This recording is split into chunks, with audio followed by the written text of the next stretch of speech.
하나님 주신 말씀 로마서 6장 1절부터 11절 말씀을 중심으로 예수 그리스도와 연합이라고 하는 제목의 말씀으로 함께 은혜를 받고자 합니다. 오늘은 기독력으로 종료주일이라고 합니다. 종료주일이란 천국에서 이 세상에 오신 그리스도 예수께서 십자가의 속죄 제물이 되시려고 예루살렘으로 입성하는 날을 기념하는 주일입니다. 종료주일에 근원적인 진리가 뭐냐? 이게 참 중요한 내용입니다. 그리스도께서 창세전에 우리를 택하신 성도들과 연합의 관계로 하나님이 삼아 주셨는데 그 연합의 관계를 완성시키는 필연적 구속의 과정이라는 것이지요. 예루살렘으로 입성한 예수님은 누구시죠? 요한복음 1장 1절부터 3절에 보게 되면 태초에 하나님과 말씀으로 계셨던 분이고 만물을 다 창조하신 분이고 지으신 것이 이분이 없이는 하나도 된 것이 없다라고 말씀을 합니다. 태초의 말씀으로 하나님과 함께 계신 그리스도께서 세상에 우리와 같은 똑같은 육체로 오신 이유는 오늘 본문 말씀 여러분들이 로마서 6장 4절에서 확인해 보십시오. 그러므로 우리가 그의 죽으심과 합하여 세례를 받음으로 그와 함께 장사되었나니 하나님의 아들이 이 땅에 오신 목적은 주전 4세기경에 온 천하를 통일시킨 알렉산더 대왕 같은 그런 모습이 아니라 십자가에서 저와 여러분의 속죄 제물이 되기 위해서 죄 없으신 그분과 우리가 함께 죽임을 당해서 죄인된 우리의 죄는 그분에게 전가되고 죄 없으신 그분의 의가 우리에게 전가됨으로 말미암아 영원한 창세전에 하나님이 예정하신 그리스도 안에서 우리와의 연합이라고 하는 이 사건이 성취되게 하기 위하여 이 땅에 오셨고 2000년 전에 이날에 예루살렘에 입성하셨다는 것입니다. 당시의 십자가의 형벌은 로마 시대의 가장 포악한 죄수에게 집행하는 참혹한 처형입니다. 하늘나라의 왕이 인간이 받는 가장 참혹한 처형을 당하기 위해서 나귀 새끼를 타고 예루살렘으로 입성하셨다는 거지요. 참으로 우리 인간의 이성으로 이해할 수가 없습니다. 상상할 수도 없는 사건입니다.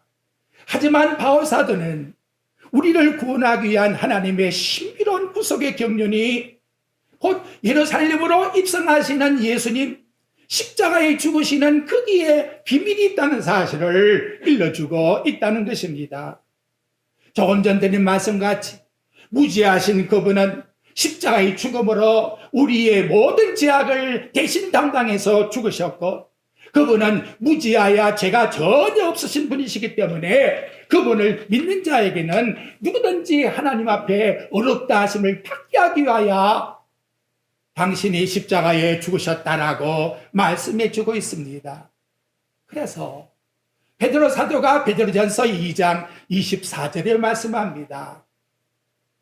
신이 스스로 자원해서 나무에 달려 그 몸으로 나와 여러분의 죄를 담당하셨으니 이는 우리로 죄에 대하여 죽고 의에 대하여 살게 하려 하십니다. 그가 채찍에 맞음으로 우리는 나음을 얻었다라고 이렇게 일러주고 있습니다. 하나님께서는 천지를 창조할 때에 인간을 창조하시면서 보시기에 심히 좋았더라. 피조물 된 우리 인간이 타락을 했지요. 알고 계셨습니다. 하지만 하나님의 사역에는 결코 실패가 없습니다. 결코 마귀에게 영광을 빼앗기지 않습니다. 독생자 아들 예수 그리스도를 이 땅에 보내어 십자가의 형벌을 받아 우리 인간을 대신하여 죽게 하심으로 하나님이 본래의 참 보시기에 아름다웠다고 하는 인간의 영광을 회복시키기 위하여 그 아들이 십자가에 죽으셨다고. 이렇게 성경은 우리에게 말씀해 주고 있다는 것이죠. 여러분, 이건 놀랍지 않습니까? 단순히 내 인간의 죄를 용서해 주기 위함이 아닙니다. 여러분이 고린도전서 2장 7절에 나가 보십시오. 하나님이 우리의 영광을 위하여 저와 여러분의 영광을 창세전에 미리 준비해 놓았다는 거예요. 그래서 만세전에 미리 정하신 것이라. 이 놀라운 하나님의 영광을 우리에게 회복시키기 위해서, 저와 여러분과 함께 영원한 영광을 함께 누리기 위해서, 비록 인간은 죄를 범했지만 그 범죄한 죄가를 대신 간접적 책임을 지시고 십자가에 죽으셔서 우리에게 영광을 회복해 주기 위하여 종려주일에 예루살렘으로 입성하셨고 십자가에 죽으셨다라고 이와 같이 말씀하고 있습니다. 예수 그리스도는 신성과 인성이 분리될 수가 없는 분이십니다. 신성으로는 전지전능하신 분이십니다. 그분의 행동에 실수가 있을 수가 없습니다. 후회함이 있을 수가 없습니다. 불가능이 있을 수가 없습니다. 한번 정하신 것은 불변적인 것입니다. 그렇다면 예수님이 이 땅에 오셔서 생각하다 보니까 십자가에 아이고 안 되겠다, 죽어야 되겠다, 그래 죽으신 겁니까? 그게 결코 아니라는 것이지요. 그래서 누가복음 10장 45절에 말씀합니다. 인자가 온 것은 섬김을 받으려 함이 아니라 도리어 섬기려 하고 자기 목숨을 많은 사람의 대속물로 주려 함이라. 자, 그렇다면 여러분, 오늘 우리 성찬식을 거행한다고 하는데 성찬의 의미를 다시금 새김질해 보십시오. 바르게 이해하셔야 합니다. 고린도전서 11장 23절과 25절에 말씀합니다. 내가 너희에게 전한 것은 주께 받은 것이니 곧 주 예수께서 잡히시던 밤에 떡을 가지사 축사하시고 떼어 이르시되 이것은 너희를 위하는 내 몸이니 이것을 행하여 나를 기념하라 하시고 나를 기념하라. 시구에 또한 그와 같이 잔을 가지시고 이르시되 이 잔은 내 피로 세운 새 언약이니 이걸 행할 때 마실 때마다 또 나를 기념하라. 나를 기념하라 하는 말씀이 두 번씩이나 강조되고 있다는 거지요. 기념의 뜻이 뭐지요? 뜻깊은 일이나 사건을 잊지 않고 마음에 되새기는 것, 그게 기념이라는 것이지요. 결혼한 날을 기념한다 그러잖아요. 그런데 성찬에는 참으로 깊은 의미가 있다는 거지요. 하나님이 이 세상에 육체로 오셔서 십자가에 죽은 날, 그 나날을 기념하라고 우리에게 말씀해 주고 있습니다.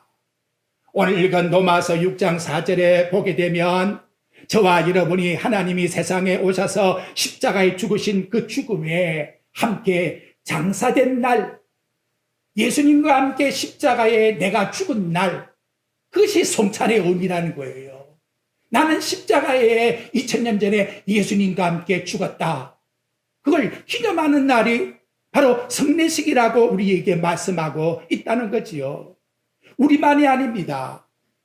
이 땅의 교회가 주님이 다시 오실 때까지 지속해야 할 기념이고 이것이 참교회의 본질이기 때문에 세례와 성찬을 무시한다면 참교회가 아니라고 말하고 있다는 거지요.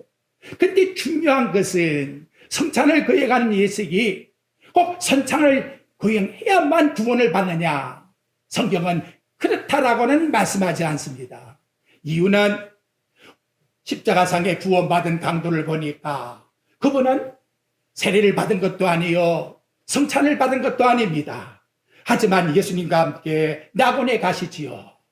고린도전서 1장 17절에 보게 되면 바울은 그리스도께서 나를 보내신 것은 세례를 베풀게 하기 위해서 보낸 것이 아니고 오직 복음을, 그리스도를 바로 믿게 하기 위해서 보냈다라고, 그리스도의 십자가의 도가 헛되지 않게 하기 위해서 보내셨다라고 말씀하고 있다는 거지요.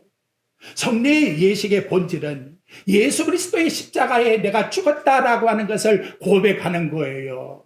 그렇다면 여러분, 정말 내가 예수 그리스도의 십자가에 동참한 하나님의 자녀라면 어떻게 성찬을 거부할 수 있겠나 이 말이에요. 이유는 성찬은 성도된 우리가 그리스도와 함께 십자가에 죽었다라고 하는 것을 교회에서 외적으로 증거에 나타내는 정표이기 때문에 그렇다는 겁니다. 그러므로 구원받은 성도는 우리 마음속에 이 하나님 앞에서의 성례를 항상 잊지 말고 기념하면서 살아가야 합니다. 구약 때에는 하나님께서 십계명 서문에 나는 너를 애굽 땅 종되었던 집에서 인도하여낸 여호와 하나님이라 신이 돌 위에 서서 잊지 말라고 말하지요. 신약에 와서 우리에게는 마태복음 28장 26절에 보니까 예수께서 제자들에게 떡을 떼어주시면서 받으라, 이것이 내 몸이니라. 또 28절에는 이 잔을 살해하시고 이것은 죄 사함을 얻게 하려고 많은 사람들에게 흘린 바 나의 피, 곧 언약, 창세전 언약이라는 거예요. 이 땅에 하나님 자녀가 영광으로 회복시키기 위하여 하나님이 그 대가로 이 땅에 희생의 제물을 취한 바로 이 언약을 기념하라. 얼마나 중요한 의미가 여기에 내포되어 있나 이 말이지요. 성찬의 진리가 무엇입니까? 예수 그리스도의 죽으심과 아파야 함께 죽은 자가 된 것을 고백하는 것. 다른 말로 표현하면 예수님이 우리 안에, 내 안에 계시고 내가 예수님 안에 있다고 하는 이 언약의 관계를 확인하는 하나님 앞에서의 기념 예식이라는 거예요. 그래서 고린도전서 11장 25절에 보면 이걸 행할 때마다, 이걸 마실 때마다 나와 너가 어떤 관계에 있는가를 기념하라 하고 말씀하고 있는 겁니다. 여러분, 우리는 예수 그리스도를 믿게 된 것이 내가 교회에 다른 분을 통해서 전도받아서 나와서 아니면 모태신앙으로 우리 부모가 믿으니까 믿게 되었다, 이렇게 생각하지만 성경은 결코 그렇게 말씀하지 않습니다. 사도행전 13장 48절에 보게 되면 이방인들이 듣고 기뻐하여 하나님의 말씀을 찬송하며 영생을 주시기로 작정된 자는 다 믿더라. 영생을 주시기로 작정, 더 정확히 말하면 예정된 자, 장세전에 그리스도 안에서 예정시킨 그 잔을 하나님은 이 땅에 불러내어 예수 믿게 만든다라고 말씀하고 있는 것입니다. 여러분, 연합의 원리는 성경에 참 오묘하게 나타납니다. 첫째는 창세기 2장 7절 말씀에 보게 되면 여호와 하나님이 땅의 흙으로 사람을 짓고 생기를 그 코에 불어넣으셔서 생명이라 하지요. 흙과 생기가 연합되어서 사람이 되었다는 거예요. 그러니까 하나님께서는 흙과 생기라는 이질적인 두 요소를 연합시켜서 사람이라고 하는 놀라운 영의 사람을 만들어 놓은 거예요. 바로 그 의미를 어떻게 부여시켰느냐? 창세기 2장 24절 말씀에 보면 아담과 하와를 결혼시키지요. 하나님이 주례사를 이렇게 말합니다. 남자가 부모를 떠나 그 아내와 아파야 둘이 한 몸이 이룰지어다. 하나님이 남자와 여자를 연합하여서 가정을 이루는 것은, 두 사람을 같이 붙여서 연합한 한 몸으로 만든 것은 신기하고 오묘하게도 우리의 영과 우리의 몸이 하나가 된 것처럼 더 앞으로 나아간다면 하나님의 교회의 원리를 우리들에게, 곧 구속의 원리를 우리들에게 적용시켜주고 있다는 겁니다. 그래서 에베소 4장 16절에 보면 그에게서 온몸이 각마디를 통하여 도움을 받아 연결되어 결합되어 각 지체의 분량대로 역사하여 그 몸을 자라게 하며 사랑 안에서 스스로 세우려니라.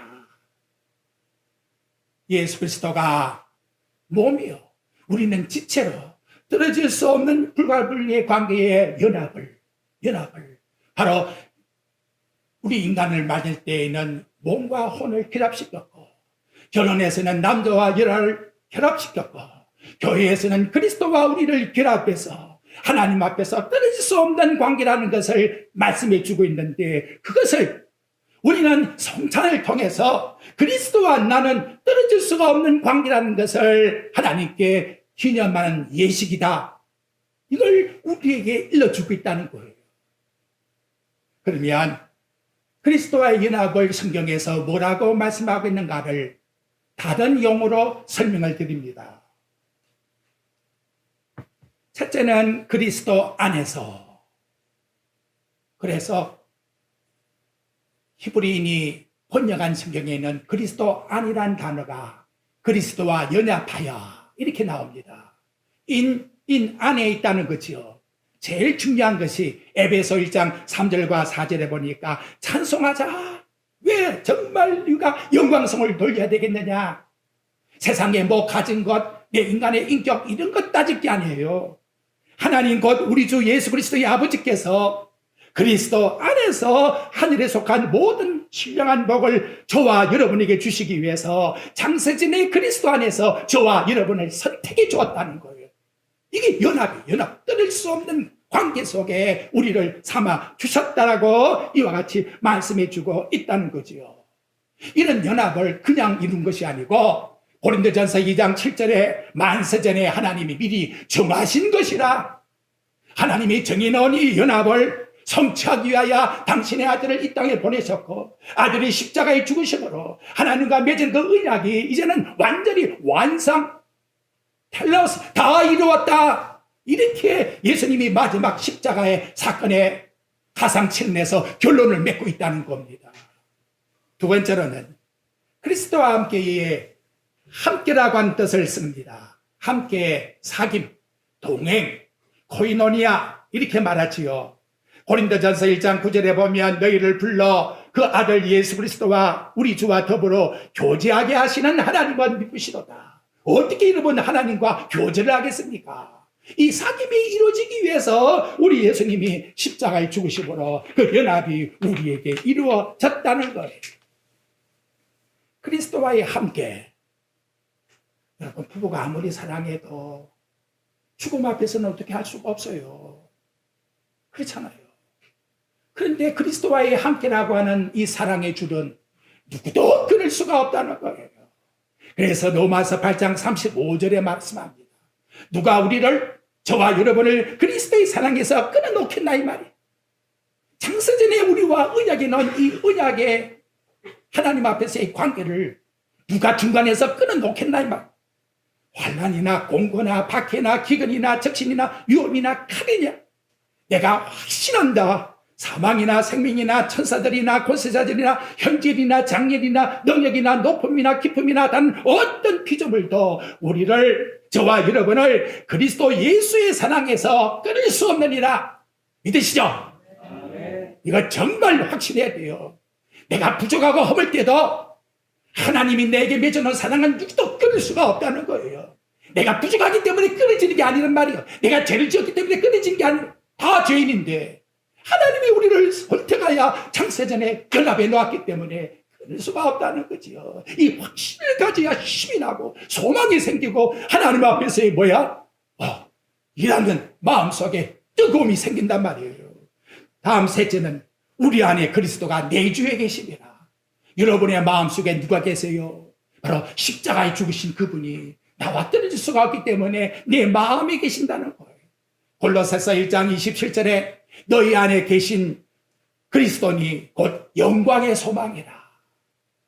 세상에는 아무리 목적과 소망을 둔다 할지라도 결국에 가는 물거품이에요.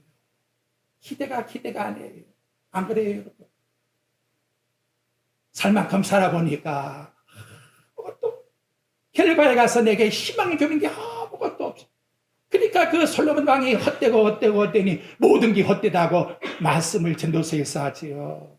그런데 예수님과의 이 관계는 예수님이 내 안에 영광의 소망으로 계신다고 말하는. 예수님이 이걸 비유로 쉽게 설명하기 위해서 얘들아 나는 포도나무요 너희는 가지니라. 가지가 포도나무에 붙지 아니하면 어떻게 열매를 맺겠느냐. 그렇잖아요. 그렇죠? 여러분 헛된 영광 구하지 말아요. 뭐 이상한 것 기적 노 이런 거 구하지 말아요. 내가 예수 믿고 있다는 것은 예수님과 어떻게 돼 있다? 붙어있기 때문에 예수 믿는 거 아닙니까, 여러분? 아니, 예수님이 나와 함께 하시고, 내 안에 계신다는데, 우리 그 찬송 가스펠에도 나오지요. 예수 한 번만으로 나는 만족해. 찬양은 잘. 그럼 된 거지, 뭘 더? 뭘 더 원해서 또 이거 달라, 저거 달라, 나를 치나, 이 말이요. 그래서 여러분, 이 연합이라고 하는 것은 유기적 살아있는 것이고, 인간의 이성으로 이해할 수 없는 신비적인 것이고, 그리고 난 이건 농담이 아니에요. 실질적 우리 경험에서 나타나는 것이고, 그리고 불가분리의 관계라는 것을 우리에게 증명해 주고 있다는 거지요. 그럼 언제 이런 연합이 이루어졌느냐? 놀랍지 않습니까? 이 기원은 창세전에 이루어졌다고 우리에게 말씀해 주고 있는 거예요. 창세전 성부와 성자와 성령 삼위일체 하나님의 합의에 의해서 이루어졌다고 우리에게 말씀합니다. 그 내용이 바로 에베소 1장에 나오는 거예요. 그래서 창세전에 그 예정 속에서 우리를 택하셨다.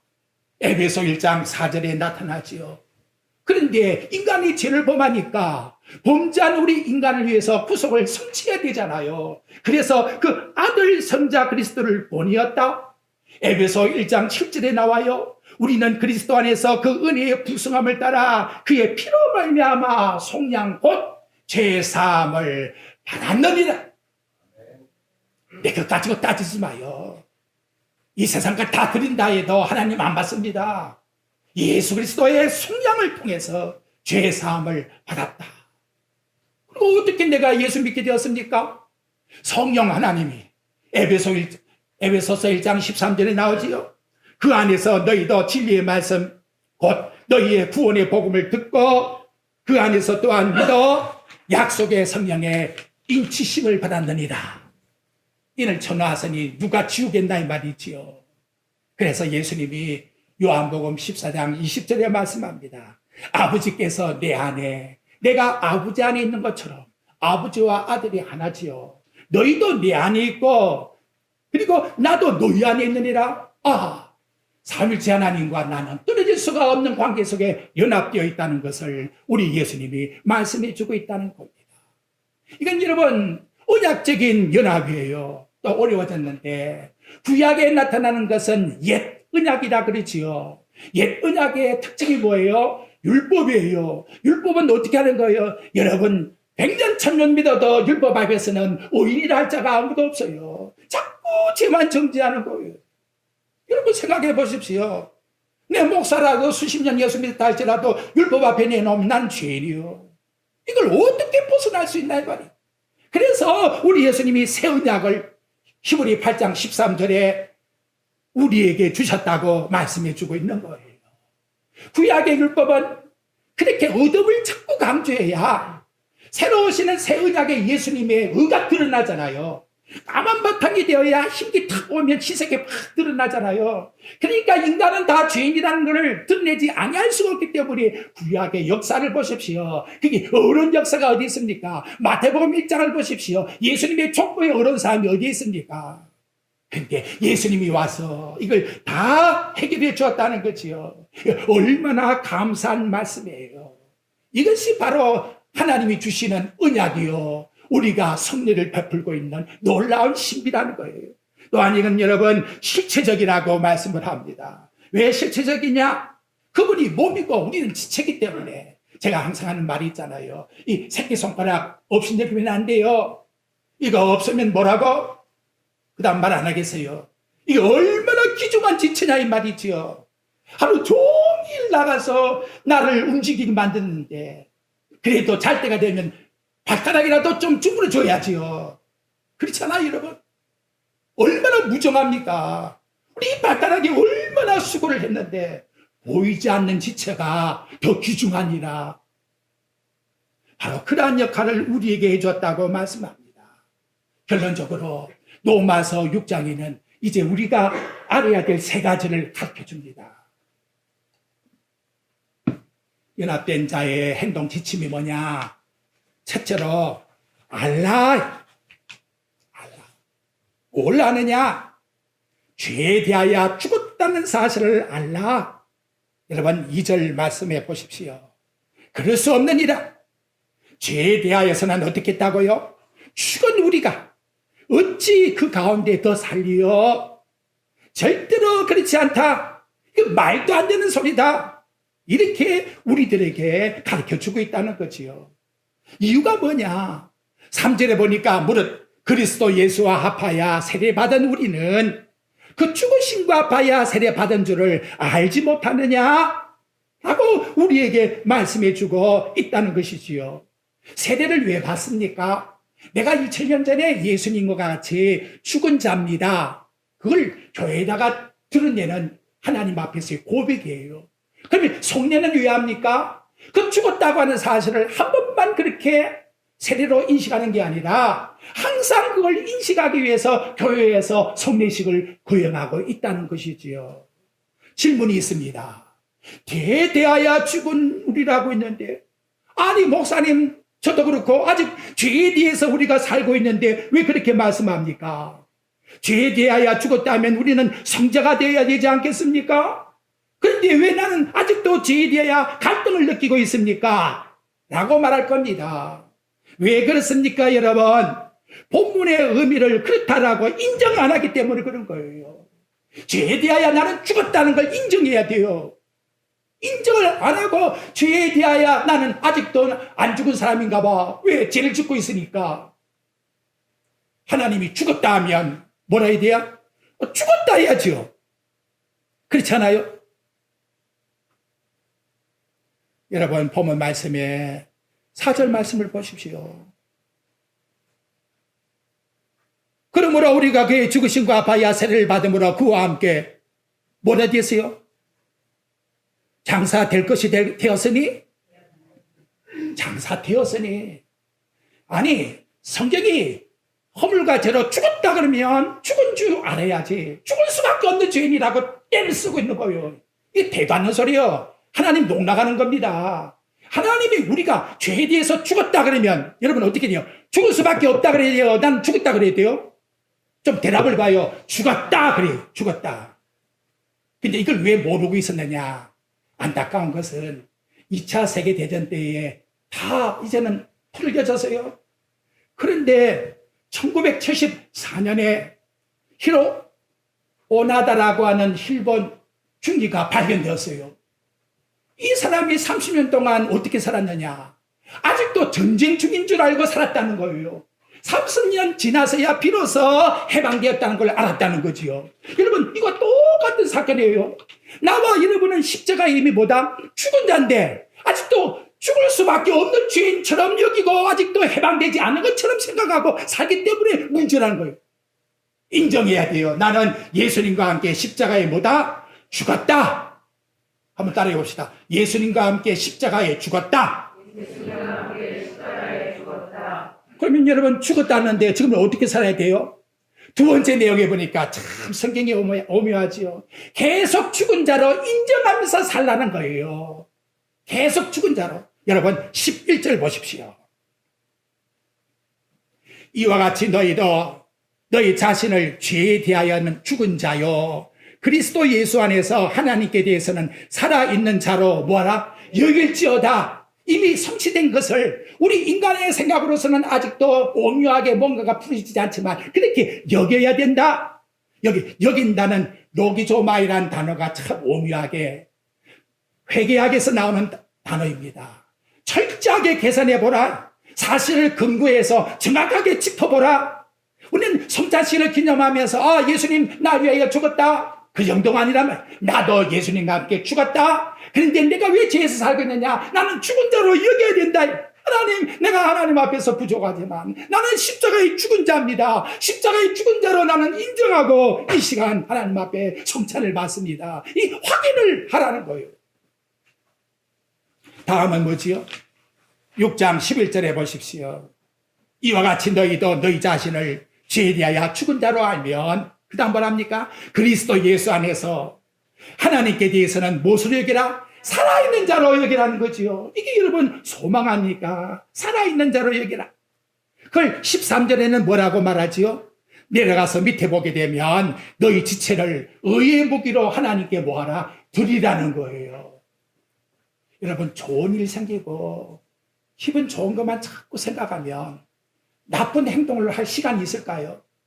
여러분 한번 생각해 보십시오. 그래서 여러분 영국 속담에 바쁜 꿀벌은 슬퍼할 틈이 없답니다. 바쁜 꿀벌은 예수님 내 안에 계셔. 나는 예수님과 함께 살아가. 오늘은 나 예수님 위해서 무슨 일을 하지? 이렇게 여러분 손을 위해서 바쁜 일을 하는데 무슨 죽었다 슬프다 걱정 근심에 잠길 시간이 있고 여유가 있겠나 이 말이죠. 이렇게 여기라고 우리에게 말씀해 주고 있습니다. 그래서 히브리서 13장 15절에 무슨 말씀을 합니까? 항상 예수 그리스도를 통해서 하나님께 무슨 제사 드리라? 찬미의 제사를 드리십시오. 찬송의 제사를 항상 제사니까 전서 5장 16절 18절 뭐라지요? 항상 뭐하라? 기뻐하라. 쉬지 말고 기도하라. 범사에. 그러면 걱정 근심할 시간이 언제 있어? 이렇게 살아라라고 우리에게 말씀합니다. 여러분 나와 여러분 어디에? 십자가에 뭐한 자라? 죽은 자라. 그래도 지금 죄를 짓고 있는데 죽은 자로 여길지어다. 그리고 어떻게 하라? 죄 짓는 생활 속에 시간 끌지 말고 의를 위해서 의의 명기로 살아가면 그거는 생각조차도 할 시간 없어. 이렇게 오늘 저와 여러분들에게 말씀합니다. 저와 여러분의 자랑은 오직 예수 그리스도의 십자가일 뿐이요. 한 주간도 예수 그리스도의 십자가가 우리 삶의 능력이 되고 죄에서 승리하며 모든 영광을 하나님께 돌려드리는 저와 여러분의 삶이 되시기를 우리 주 예수 그리스도의 이름으로 축원드립니다.